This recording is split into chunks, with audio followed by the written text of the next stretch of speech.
Capes on the Couch podcast is for entertainment purposes only. Dr. Issues is a psychiatrist, but he is not your psychiatrist and does not have knowledge of your individual situation. For any personal mental health concerns, please consult your own healthcare providers. For medical emergencies, please call 911 or the designated number in your area immediately. Remember that you are not alone and help is out there.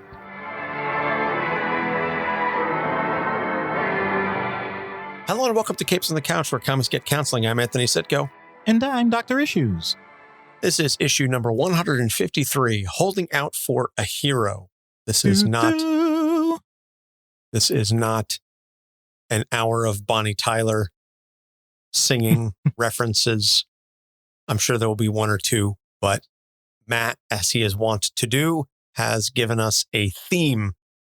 And this one is really a doozy. Ever since he sent it to me a couple weeks ago, I've been really mulling over how I want to respond to this, because I think this is a situation where I am going to peel back the neutrality curtain, so to speak, not in a harsh sense, but I speak of my opinions on this show very sparingly with respect to some like real world issues and things. I let things slip from time to time, but I try and keep the focus on mental health, comics, things of that nature. I'll throw out references here and there, certainly. But for something like this, because it's so related to the crux of the issue and the things that Matt is bringing up and the examples that he's bringing up, I'm going to feel obligated morally and intellectually to just provide some counterbalance to some of these notions. Not all of them. Certainly there are areas where Matt and I see eye to eye, but then there's areas where we don't. And so this, I would say more so than any of his other thematic episodes, gives me the opportunity to just kind of speak my mind just a titch on some of these things. And you'll understand what I'm talking about when we get there.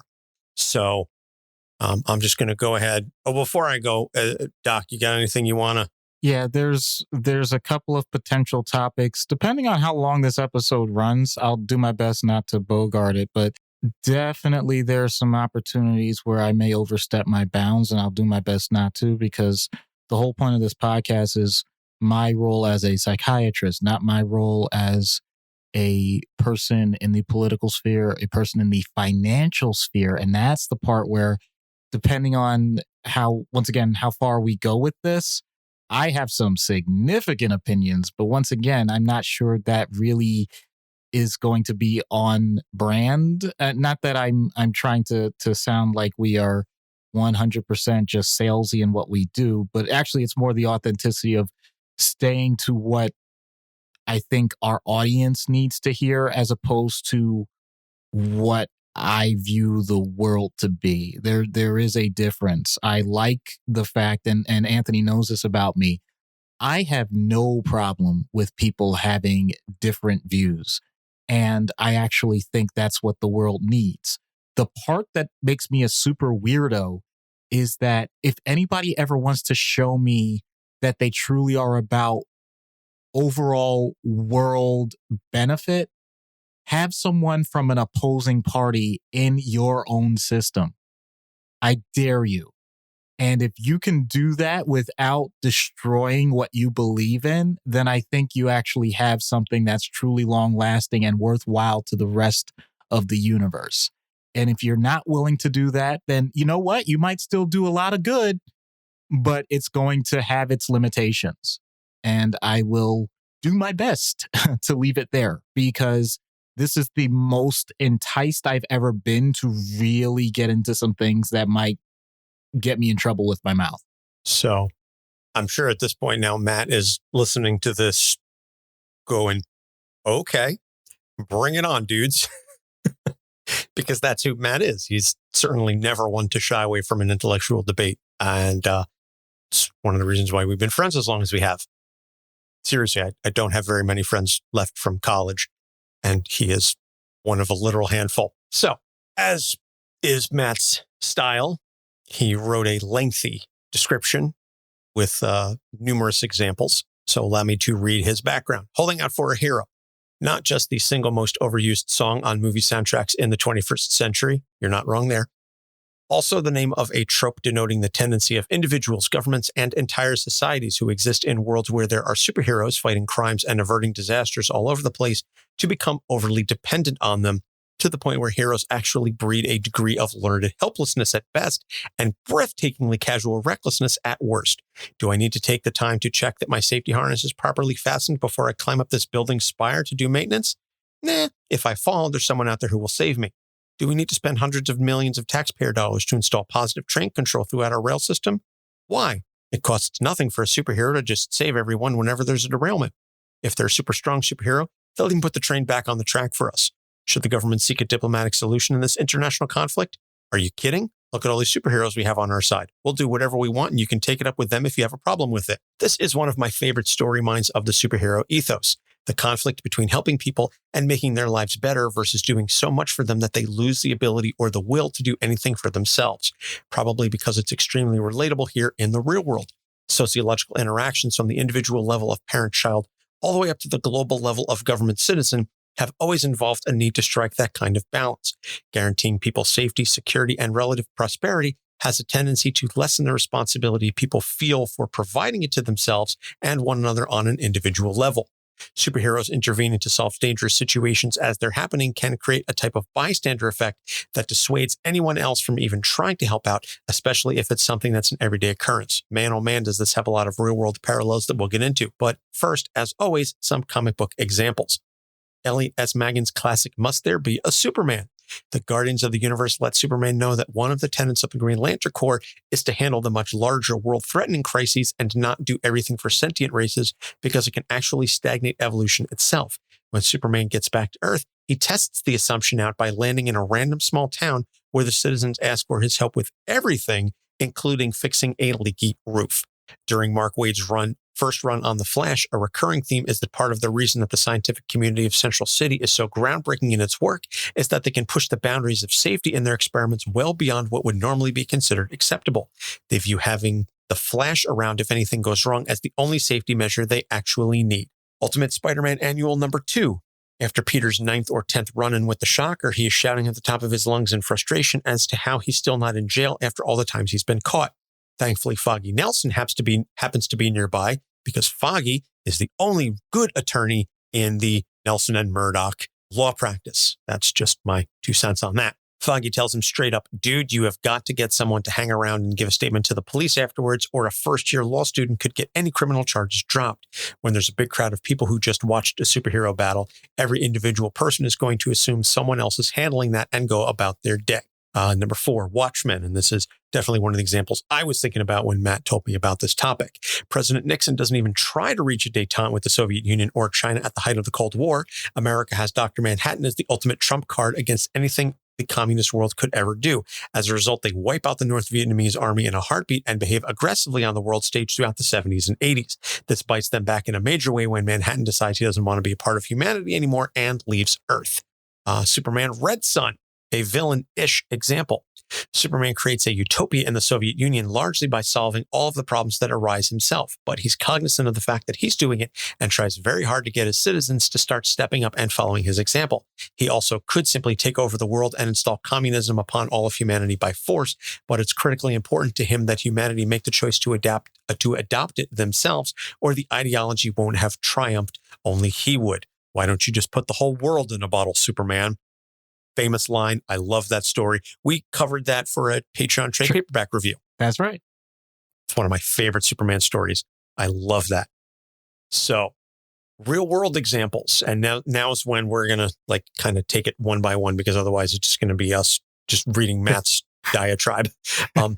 Real world examples. You want real world examples? I've got real world examples for you. Seatbelts. Introduced in the 1940s, it took 5 decades for them to become mandatory in all 50 states, and the public fought against them every step of the way. One of the reasons why that we've all just forgotten about, because it's been decades now and people just accept it, Studies done at the time laws were being implemented showed clear evidence that drivers disregarded safety behind the wheel more readily, they drove at unsafe speeds more frequently, and engaged in carelessness and negligence more often, viewing their seatbelt as the ultimate form of protection. As recently as 2001, a National Highway Traffic Safety Administration study conceded the likely possibility that the presence of seatbelts were a contributor to more frequent accidents, even as they decreased fatalities. Okay, I'm jumping in. So I have no problem with the statement that was just made. Human behavior may indicate that when you think that there's a safety valve already in place, you may act in a way that is more dangerous than if you didn't think there were a safety in place. This has been shown in children when they are placed, for example, on it's an optical illusion, but basically they're placed on a edge, like a ledge of a table, and they think because there's a mirrored glass there that the table has ended. If they don't have the permanency yet, they'll walk right out, nothing happens. But if they recognize, oh, this looks like I'm going to fall off, they hesitate. However, if you actually give them a harness, if you have them suspended, they won't think about that one bit. They'll just jump around as if nothing is ever going to happen and nothing's ever going to go wrong. And that correlates with what he had said with his flash example. There's one major point, though, that is made there that is so critical to this. There's a difference between saying that there may be something that goes wrong and impending death. And the idea that you have an opportunity to show statistically, meaningfully, consistently that you can reduce the number of deaths that happens, actually reducing mortality, that's one of the best things you can do from a policy standpoint. All the other things are incredibly important, and I don't negate them at all.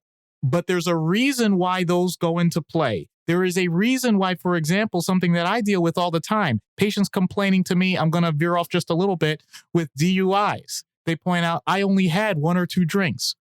We've had the evidence that there's been cognitive impairment with just 1 drink for a long, long time, well before there are any laws against driving while you've been intoxicated.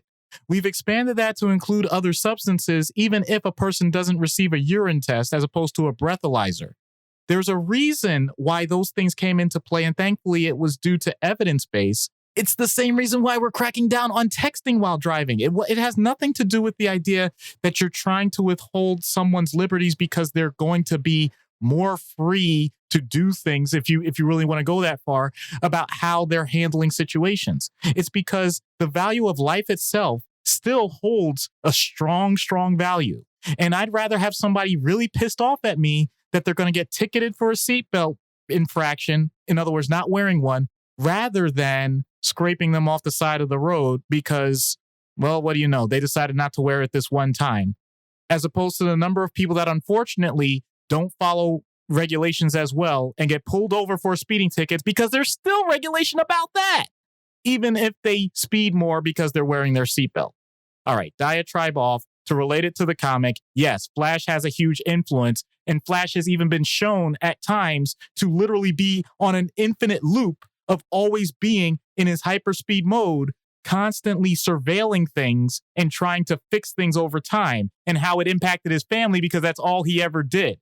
I forgot, I definitely read a story like that a long time ago, but I think it's the same premise. You can get to the point that if you think you can run things that way, you certainly could try. No one human being can do that.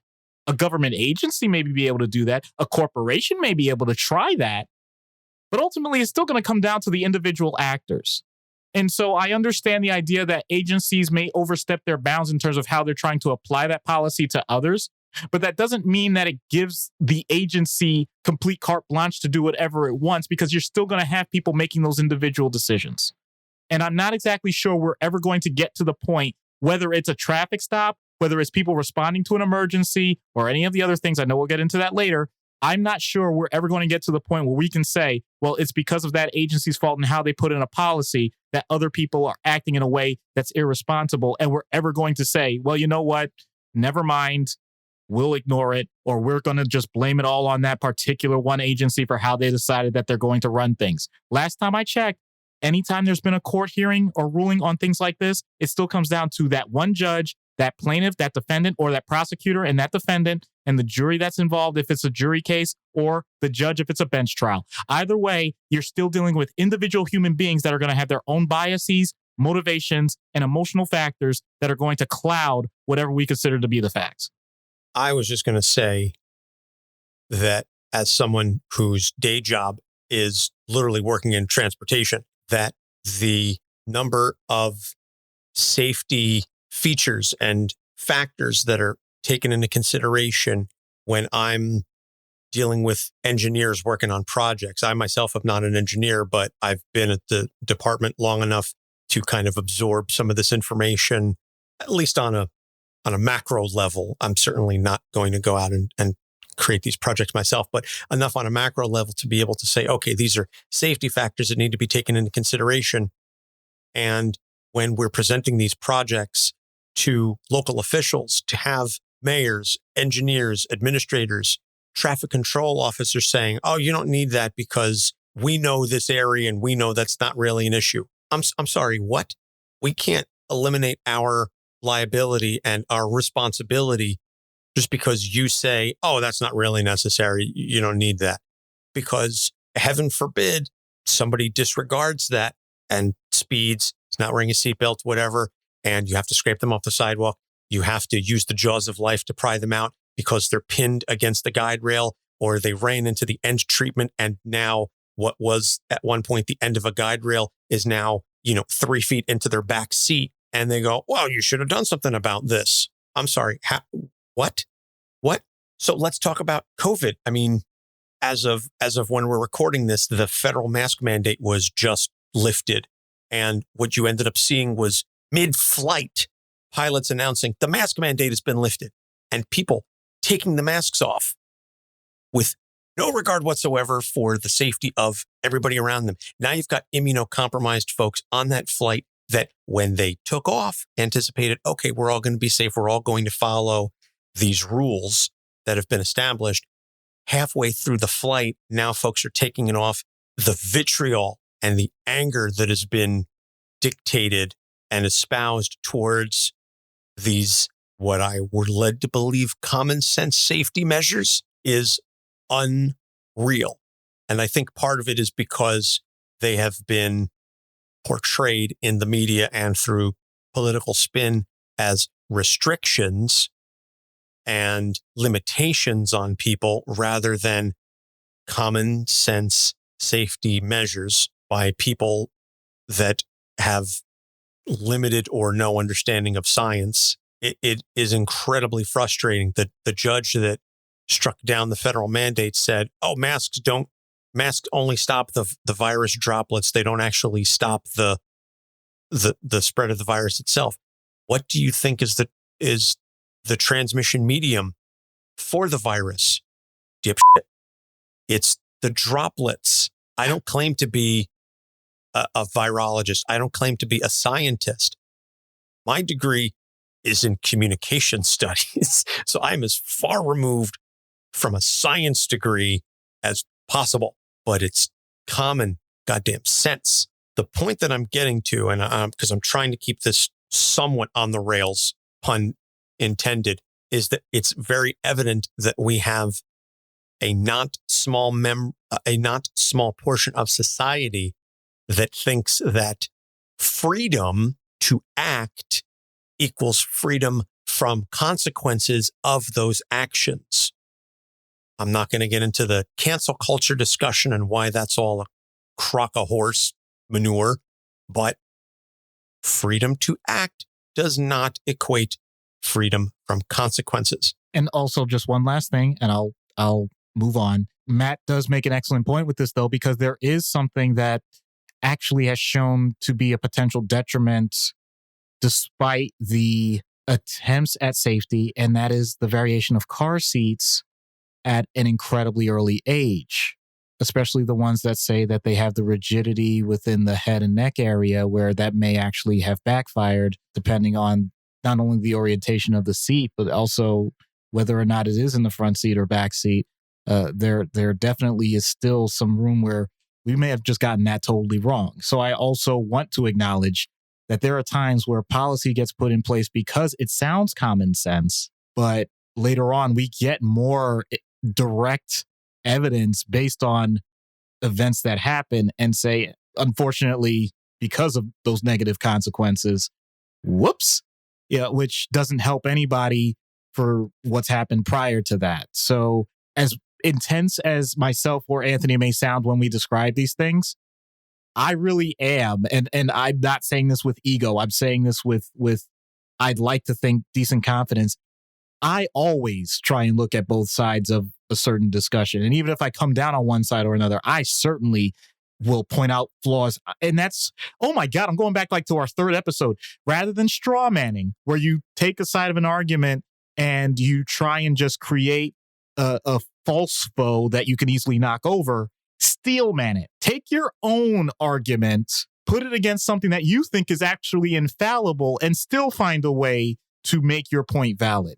So that's what I'm doing with my point. Yes, there are certain examples of safety measures that are taken that actually don't have a benefit or may have a detriment. That doesn't necessarily mean that you avoid the policy that may still ultimately, because of the other parts of it, have an overall benefit to society. That's the point I was getting at. Yes. And I mean, we can go on a lengthy side tangent about the discussion even around masks and the impact of mental health and the role that the last 2 years plus of being masked has had on individuals, on children in schools. There are a litany of valid concerns and questions that can be had about that. It's about the balance. But unfortunately, because, again, not to get off on a separate tangent, we live in a society that doesn't reward nuanced, rational discussions, that focuses on binary for clickbait and things of that nature. Ironically, of course, as the discussion around trans and non-binary individuals is growing, but everything likes to be, thrown into a binary. You're either this side or that side, which kind of, goes into what Matt's next point is. In economics and political science, as you know, we call this the moral hazard. Safety rails in public policy meant to provide government help to people and institutions in hard times can increase the likelihood that they will engage in behavior more likely to bring about said hard times as the fear of the consequences is taken out of the equation. Nowhere is this more prevalent today than in the world's financial industry. It has just become accepted now as a matter of course that the world's governments will always step in with currency support, quantitative easing, and outright bailouts when there is an economic downturn, allowing the large investors of the world to socialize the risks of their operations among the entire population, whether they're a customer who's opted in to do so or not. Because of the interconnectedness of the global financial markets, the costs to the world's economies of a full-scale collapse of large banks and investment houses is seen as much higher than the occasional large payment it takes to keep them afloat. Now, here's where I'm going to chime in, because that argument, as it relates to individuals, I'm not going to necessarily talk so much about the large-scale government bailouts and things of that nature. We can have a separate discussion about that. But the discussion around individuals with respect to either universal basic income or welfare or food stamps or government assistance of any kind, and the notion that, if you give people money, they're just going to blow it on drugs, pornography, whatever it is that society deems as morally unclean, in quotation marks, is used as justification to deny large swaths of the population for that kind of funding. When studies, numerous empirical, fact-based studies have shown that if you provide that funding directly to people, as we saw over the course of COVID with the direct financial payments, as well as the child tax credit advances, that money goes directly back into the economy to pay bills, to provide direct assistance to the individuals that are in most desperate need of those funds. If you give people the welfare, whatever terminology, however it is you want to call it, the EBTs, whatever, the welfare, they're not blowing it on drugs and booze and prostitutes and whatever else that's going to make your puritanical selves clutch your pearls. It's to help people in need. And unfortunately, it comes from this, again, patriarchal, puritanical, and white privilege. And there's racism, there's misogyny, there's a whole host of, there's ableism, there's a whole host of issues that are associated with this, that if we're providing the assistance to people, then by golly, they may start to think that they're equal to us, and we can't have that. So we need to keep them down through whatever means necessary. And it's always under the guise of, but we're going to help protect you. We don't want you to waste it on booze. It's a bullshit argument, always has been, always will be. So the empirical studies have indicated with the child tax credit, how many children were lifted out of poverty because of those child tax credit advances. And then Joe Manchin and his buddies take the fall. By the way, not that I'm defending Joe Manchin, but let's keep in mind also there are a whole host of Republican senators that also voted against that. I know Manchin obviously takes a lot of deserved flack, and Sinema as well. Let's not forget Kirsten Sinema. They take a lot of deserved flack for that stuff, but it's just as much any members of the GOP that are so-called Christians could have opted in to assist whosoever helps, the lowest in need. You have also helped me. I thought these people read the book. Why is it my agnostic ass is the one that's quoting it back to them? I'm kind of all over the place here, but my point is, with respect to the moral hazard, I would venture a guess that studies have shown on the individual level that payments, direct payments, universal basic income, welfare, and things of that nature are incredibly efficient at saving lives and, in the long run, saving money. Okay. On a societal level. All right. So I'm actually going to jump in at the macroeconomic level. But before I do that, I want to give our audience an opportunity. Do not just listen to Anthony, myself, or Matt on these topics. I'm actually going to make some recommendations, which I usually don't do. Okay. If you want a fairly conservative financial view on these topics that I think is well reasoned in terms of both from a religious standpoint, in terms of conservatism, if you want to go that route, but also from a very libertarian financial standpoint, including the alternatives to the current system, DeFi, the future of cryptocurrencies, blockchain technology, et cetera, et cetera. Radical Personal Finance with Joshua Sheets. Okay, that's a pretty good one. If you want a more liberal view, but still very well reasoned because this person actually was in the financial industry, the podcast I'm going to recommend is Money for the Rest of Us with David Stein. And he has a book with the same name, Money for the Rest of Us. It's a great book about how to think about investing.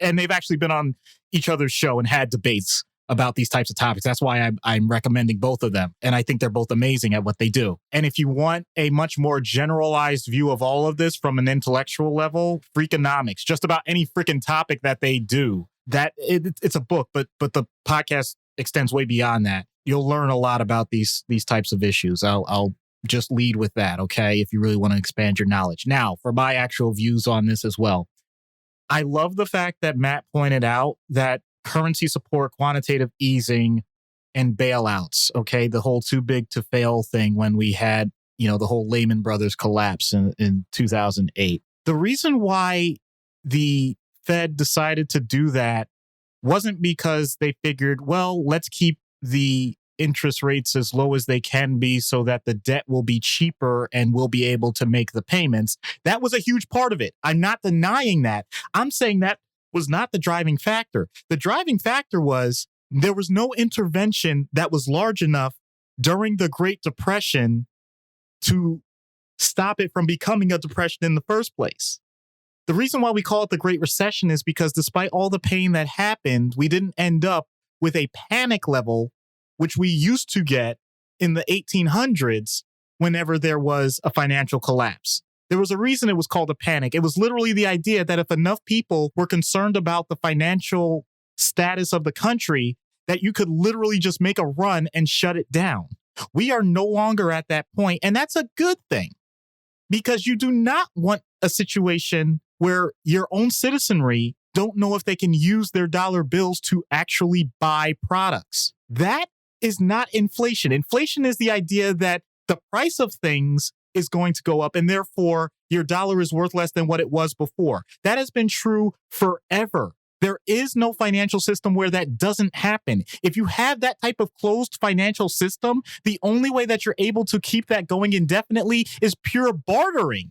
In which case, you're implying that every citizen has the ability to trade one thing of value to another citizen and it'll never end. That's not true. As long as you have children, as long as you have those who are disabled, including especially in the mental health space, because let's be real about this. There was significant deregulation of that when we got rid of asylums, which I think was the right thing to do. I don't think people should be locked away forever. I think that's a huge travesty. Don't get me wrong.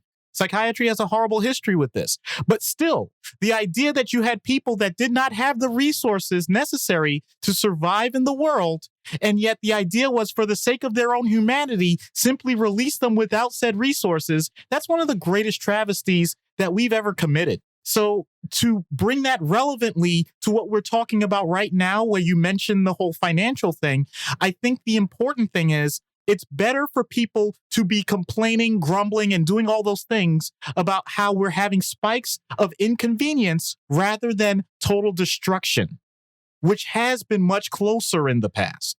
So I think that's a fair trade-off. And to, once again, I feel like it's necessary to relate it to comic books. And in this case, I don't even have to stretch.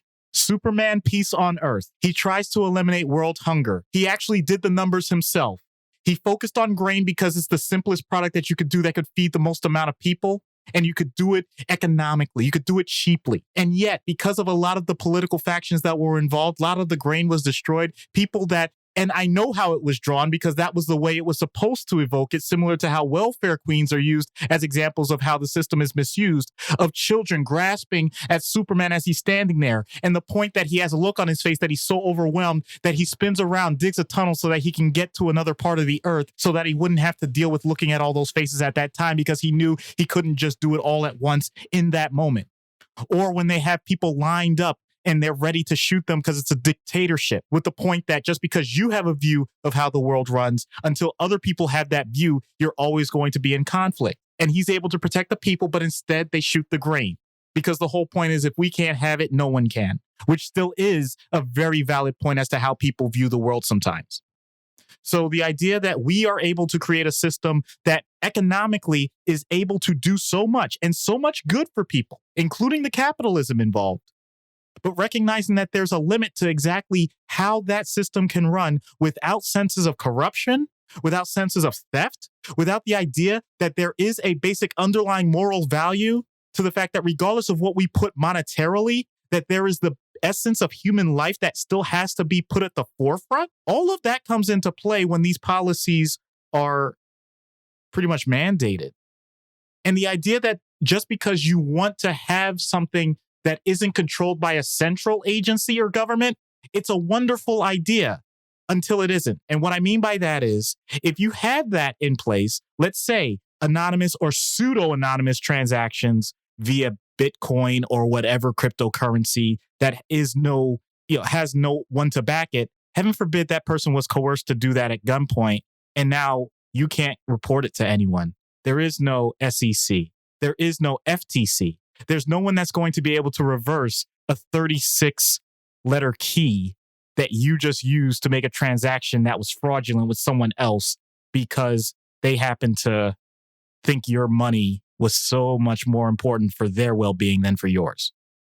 So no, I'm not saying that all agencies are working in the best interests of people when it comes to the economics of it. But I am saying I'd rather have a person doing it than a blank algorithm that no one can actually look at or do anything, because once it's done, it's done. If men were angels, no government would be necessary. If angels were to govern men, neither external nor internal controls on government would be necessary. In framing a government which is to be administered by men over men, the great difficulty lies in this. You must first enable the government to control the governed, and the next place oblige it to control itself. No less a source than James Madison. And I think that goes to your point that some of this comes down to just human nature. I was having a discussion with my family recently about the spikes in gas prices, cost of oil per barrel, and where the money is going. And my brother-in-law said, unfortunately, there's no limit to human greed.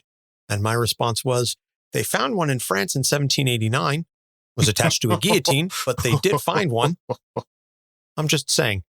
So Matt's last point, on a micro individual level, there's the bystander effect and the diffusion of responsibility, the tendency of individuals being less likely to offer help to someone in need when there are a large group of people present, figuring someone else will handle it.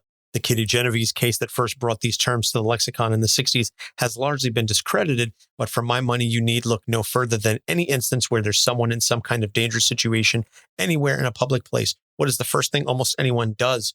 Do they step in and help? Call 911? Scream for someone else to call 911? No, they take out their freaking cell phones and start recording it to post on the internet, as if the 300th camera angle is going to document what's going on in a way the other 299 won't.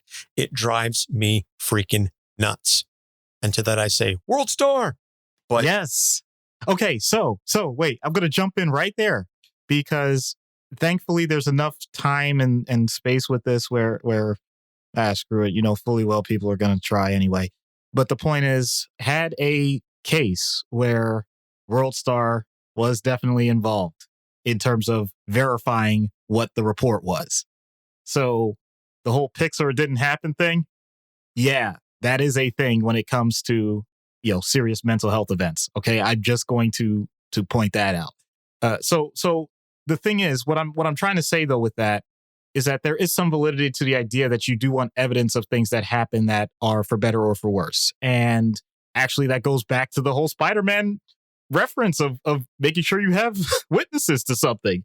That actually gives credence to it. Now, does everyone need to do that at the same time? No, of course not. But also I'm not so sure that we have as many situations of people not calling for help as opposed to broadcasting for the sake of broadcasting or streaming.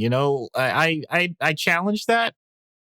I have not looked into that recently, so I can't tell you what the numbers are, and I'm not going to speculate. I like I said, I'm challenging. I'm not even saying that Matt is incorrect in this. I honestly don't know. I get the sentiment of it. I certainly get the sentiment of it, but I could even give a personal example, which once again, the weakest kind of evidence you can give is anecdotal, and yet here's my anecdote. I was driving to work one day and a person on a motorcycle just totally sped by me. I mean, I didn't even see them. I heard them, like in terms of how fast they were going. And all I kept thinking to myself is this is going to end in absolute disaster. And I hoped I was wrong. And maybe a mile down the road, I saw the first piece on the road. And I said, oh, well, I guess I know where this is going. And sure enough, here's where I'm going with this. So I pull over. I'm one of 11 cars pulled over. None of us had our phones out, at least not for that reason. Someone had already called 911. I stopped because I'm a doctor and I figured even if I'm a psychiatrist, if there's something I could do to help this person, I certainly will try. So had several nurses. So had another doctor. So had other people who aren't even trained, but simply wanted to make sure that the person didn't move because it was clear that they were in serious trouble. And we waited until the ambulance got there. And my role was simply pointing out to the unfortunate, maybe just because of my morbid nature or whatever, the point that I had not seen half of his body move, as opposed to the person that was taking his pulse, as opposed to the other people that were holding his helmet on his head, which was still on his head, but making sure that he didn't move his neck, as opposed to the people that were talking to him to calm him down because all he kept saying is, I need to get out of here. I need to go, or I have to get up, and pointing out, no, you don't move, sir. All those things to say that, once again, it's an anecdote. And I apologize if it's the only incidence where it's actually happened in a positive way. But like I said, I just want to challenge it. I don't know what the numbers are. I'd love to see what the numbers are. Someone in public health and safety, please, if you're listening to this, I'm sure they'd have more feedback about this. But if it does happen where someone's in a situation where everybody is just simply onlooking and not intervening, I think there have been plenty of examples, though, where it's been shown that the people that intervene often are the ones that also put themselves at risk. And many people aren't willing to put themselves at risk unless it's a good Samaritan situation, which is also why, in the description I just gave, why someone would be willing to act. That's where the examples of superheroes really do come in. The idea that a situation is so dangerous or so egregious that any action that a non professional citizen is willing to make an effort to improve the situation is not going to come under litigation or further scrutiny. That's something that is really powerful when it comes to, people feeling like they could do something. If there is no evidence that that type of situation exists and you don't know, then yes, you are going to get people just looking. Because the whole point is, if heaven forbid, I'm going to use a horrible example. If it's if it's the Naked Gun and Frank Drebin ends up shooting someone because he sees two guys in a toga, stabbing someone in the middle of a park, he thinks he's doing his job. Meanwhile, his commissioner is saying, that was a reenactment of Julius Caesar, you moron. You killed two actors, good ones. And that's actually a direct quote from the movie. The point being, though, if you don't know what's going on and you think you're going to act wrong, then yes, you are going to be paralyzed by the situation. Not to mention the paralysis that happens sometimes when there's a serious event. It's the reason why, for whatever reason, I know we call it fight or flight. There's the third part. It's fight, flight, or freeze. And some people really do freeze. And I understand that the idea, if you could take out a video, then you can call 911. Yes, of course. But if you aren't thinking that way, and if you're not conditioned to think that way, then you're going to make a different decision. And right or wrong, I understand it. I really wish that I could say everyone acts with the best of intentions, and I know a lot of people don't. I think that's a horrible thing. I think Matt is absolutely right about that part. Absolutely correct. But that doesn't mean it's the majority. That's what I wanted to say. Fair enough. And I think we've seen numerous cases, as you had indicated, over the last couple of years where cell phone videos do help. Whether it's George Floyd, whether it's, not that George Floyd helped, that the cell phone video helped, but just the idea that we were able to identify those officers, we were able to hold people accountable for these kinds of things. We're able to uncover corruption. We're able to uncover these horrible things. Yes, there are cases where people are more concerned about clout and live streaming and getting likes, views, retweets, what have you. But there is a public good to that. I would also indicate that with respect to something like the Kitty Genovese case, again, largely discredited, but the notion of you don't say someone call 911, you point to someone and say, you call 911, you get help. That kind of direct order is way more likely to engender a positive response and an appropriate response than this vague notion of someone do it. Because to some extent, it is human nature that we're going to say it could be anybody. And there are a whole host of reasons why people may not necessarily feel comfortable or available to provide that kind of assistance. But the point still stands that, yes, the bystander effect and diffusion of responsibility are real, but that's something that we need to address culturally.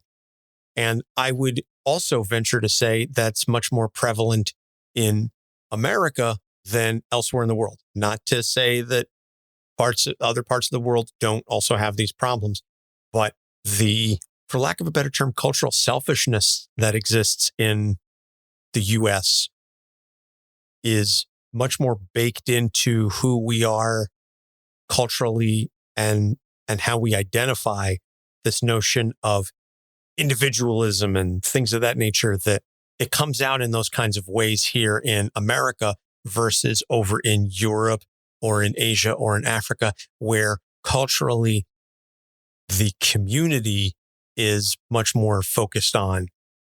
In those areas, I would hazard to say that similar situation, there's a public incident, that the community will be more likely to rally around the individual and take the appropriate actions of care and responsibility versus this individualistic, Americanized mindset. And again, I'm not trying to be all Americans are bad, because there are some wonderful positives that have come out of the notions of American individualism, but it is not without its flaws. And if we're going to call things out appropriately on this show, as we often do, let's call it for what it is. We can be very selfish and very self-centered. And so when those people are taking out their cell phones, I'm sure if you ask those individuals one-on-one, they would consider themselves to be helpful, generous, kind, supportive, caring, all those positive attributes 9 times out of 10.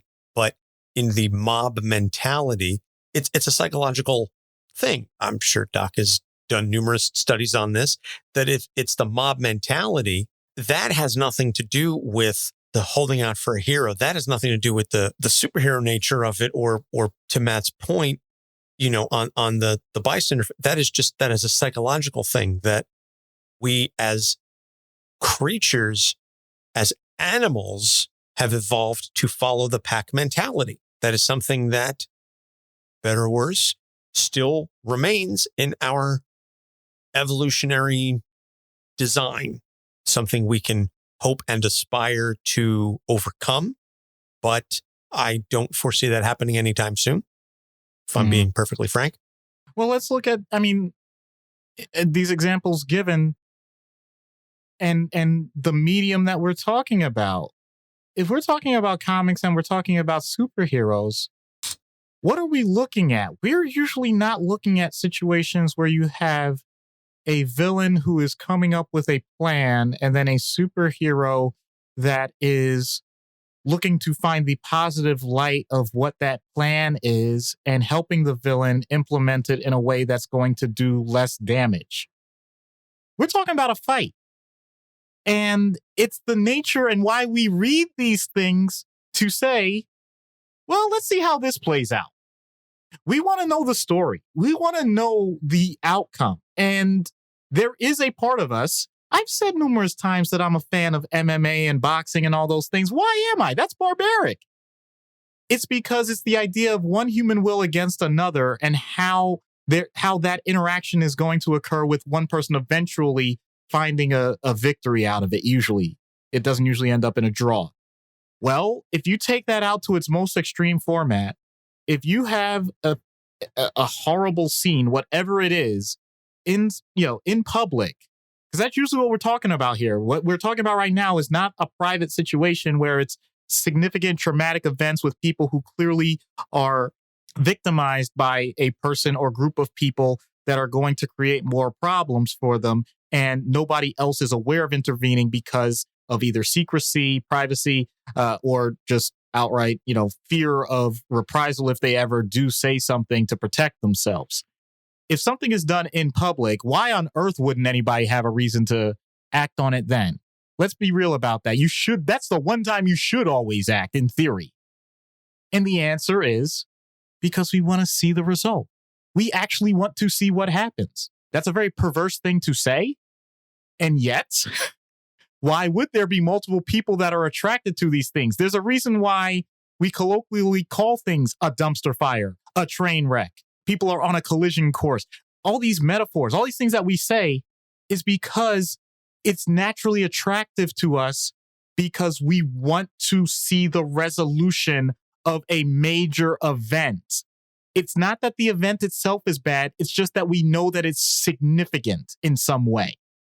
And if we are there for it along with other people, we are therefore associated with the significance.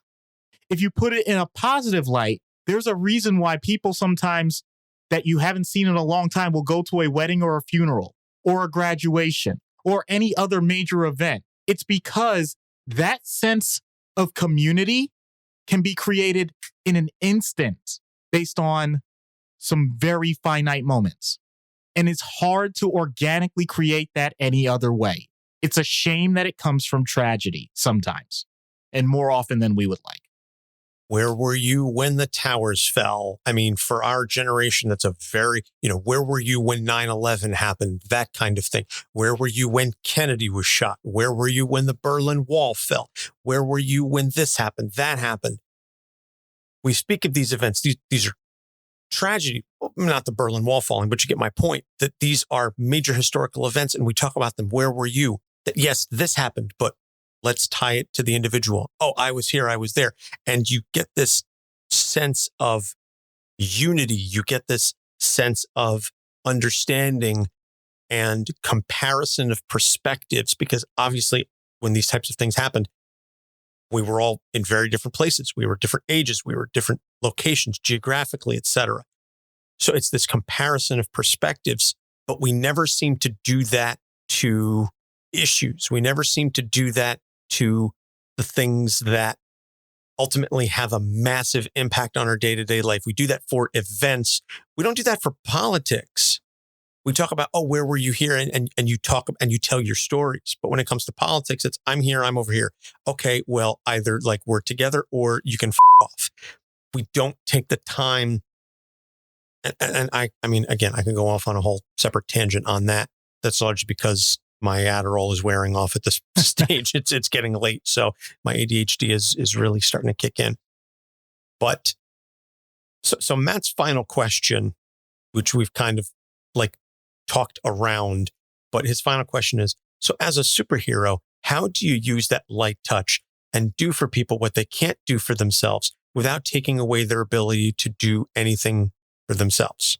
Yes, it is a balance. And it's one of the things that I know it was discussed in the Eternals film for all of whatever that film was trying to accomplish.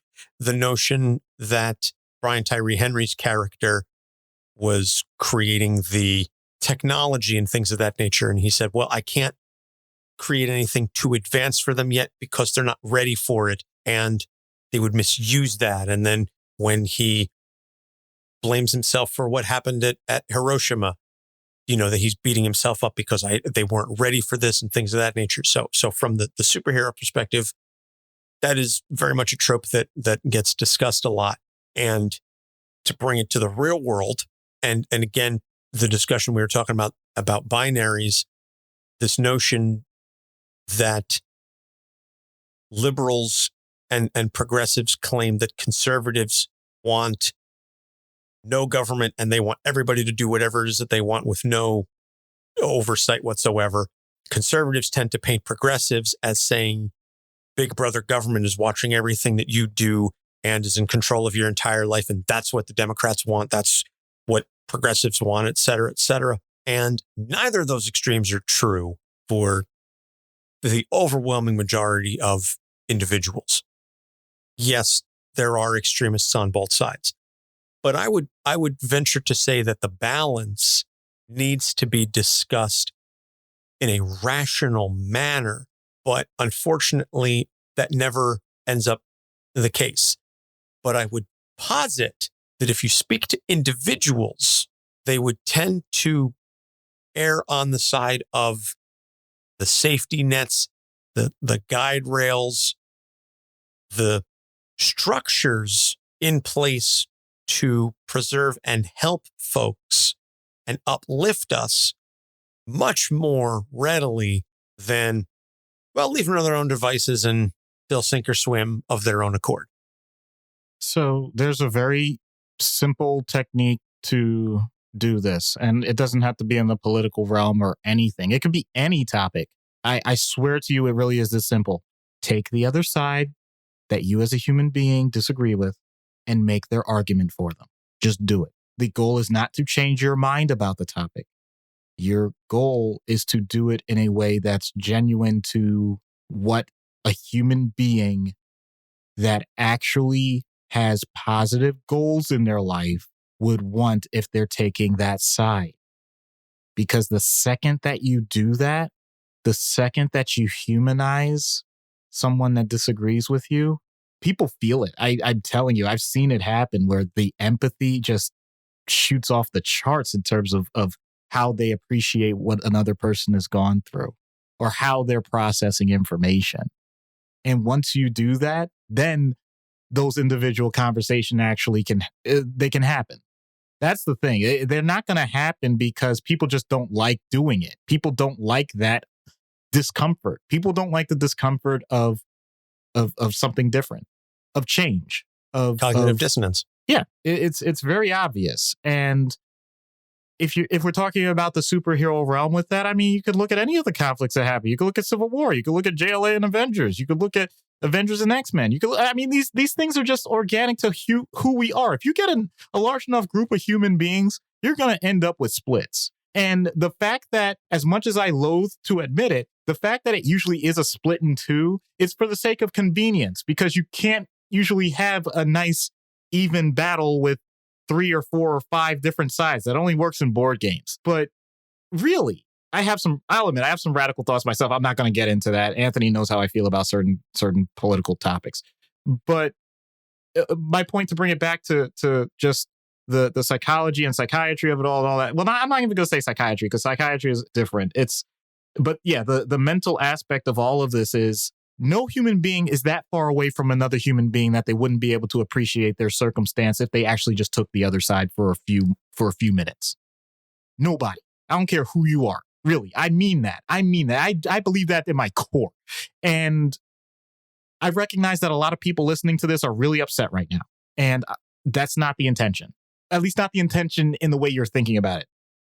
My intention with that is, if you're angry about it, are you angry because you're scared to try it?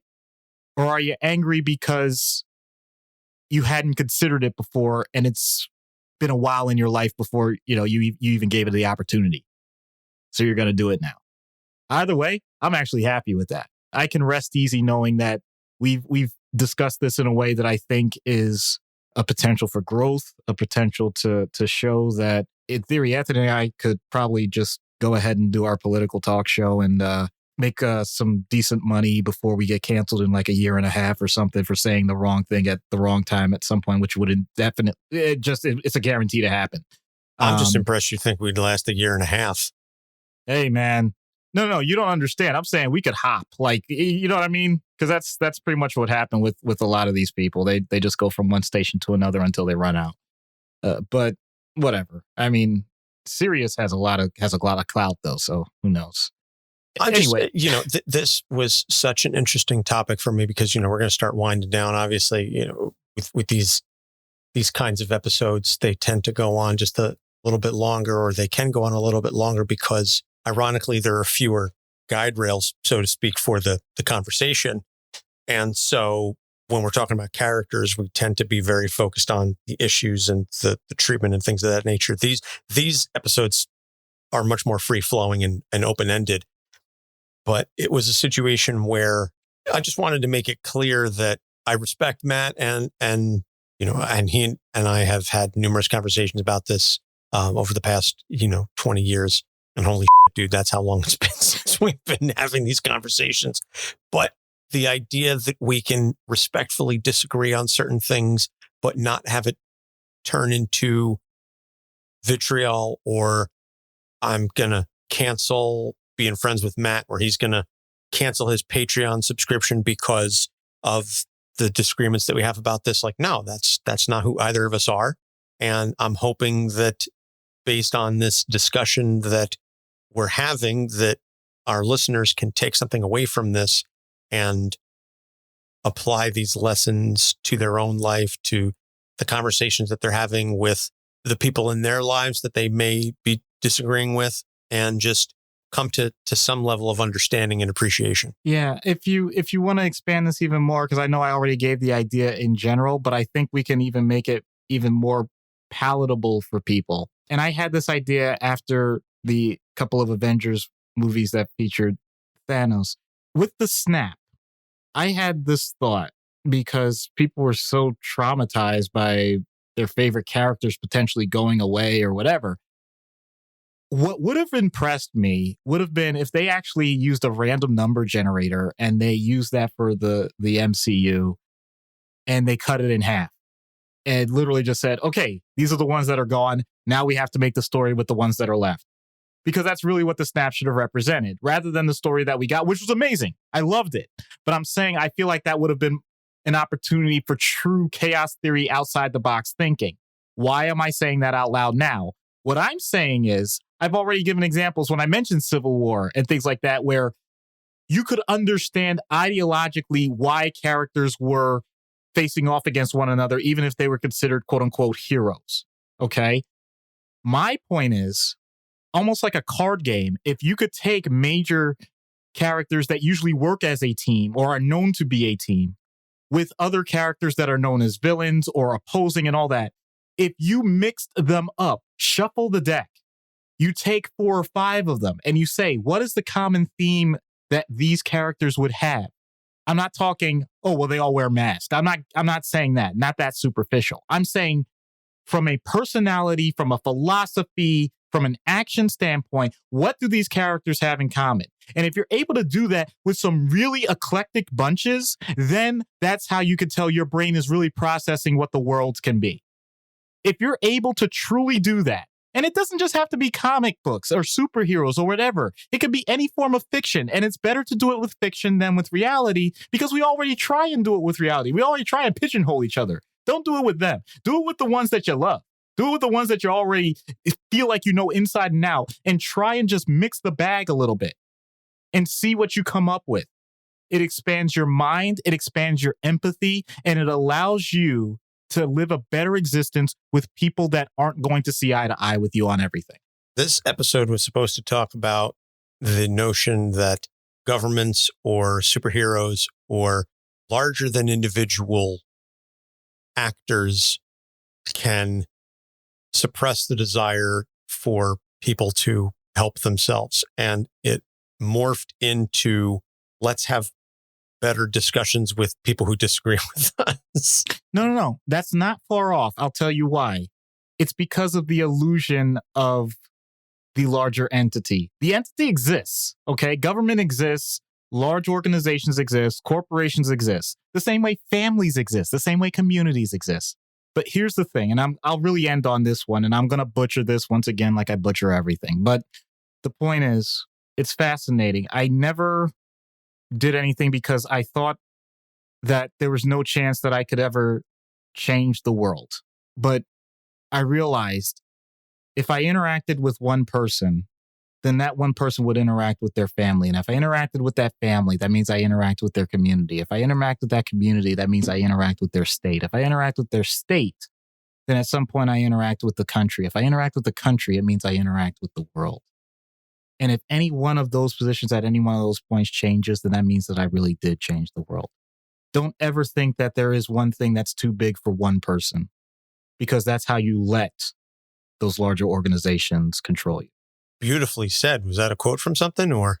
I know I've heard it from somewhere, but that's my point. I can't even remember where or when, but I loved it so much that I just had to go with it.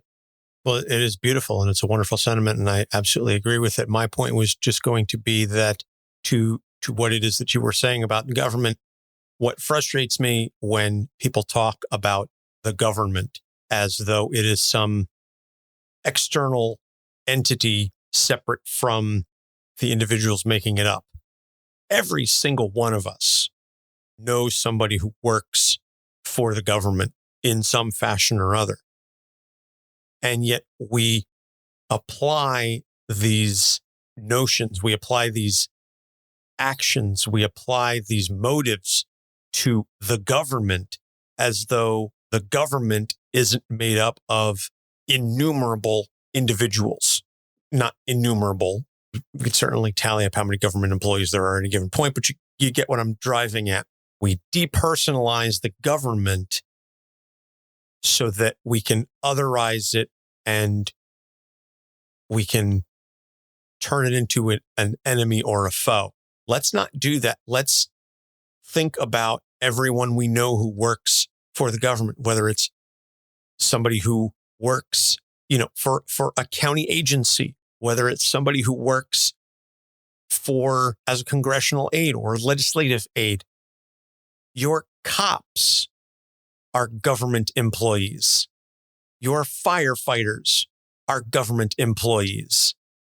If you really want to break it down like that, your local elected officials are the government. We all know the government, and it is us. So I just want to disabuse anybody of that notion that if you're ranting and raving and raging against the government, you are ranting and raving and raging against your neighbors, your friends, your family. It's a separate notion from some of the topics that we're discussing earlier, but it bothers me to my core as a student of government, as a former elected official, and as a government employee for over a decade. This notion that, we're in New Jersey, so people talk about Trenton, or they talk about Washington, D.C., that the government, as though it's some singular entity acting without regard for anyone else, and that it's completely unbeholden to anybody.